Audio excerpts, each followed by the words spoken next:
Chief election commissioner سے ملاقات کے بعد میڈیا سے گفتگو میں عبدالغفور حیدری بولے، الیکشن کمیشن کی جانب سے ہمیں مشاورت کے لیے بلایا گیا۔ ملاقات 1 گھنٹے سے زیادہ وقت پر محیط تھی۔ الیکشن کمیشن کو بتایا ہم آئین کے دائرے میں رہ کر الیکشن چاہتے ہیں۔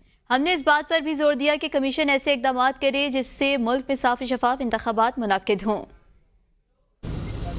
تو یہ بات بھی ہم نے چیف الیکشن کمشنر صاحب کی خدمت میں پیش کی اور رکھی کہ جو بھی مردم شماری ہوئی ہے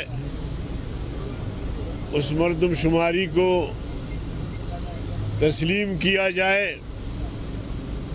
اب رہی یہ بات کہ اس وقت پارلیمنٹ نہیں ہے، پارلیمنٹ ہوتی تو اس مردم شماری کے بنیاد پر قانون سازی ہوتی اور جہاں جہاں آبادی میں اضافہ ہوا ہے وہیں سیٹوں میں بھی اضافہ ہو جاتا۔ پچھلے ایام میں ہم نے پوری کوشش کی کہ بلوچستان کی صوبائی اسمبلی کی سیٹوں میں 15 سے 20 سیٹوں کا اضافہ کیا جائے، کیونکہ بلوچستان رقبے کے لحاظ سے آدھا پاکستان ہے۔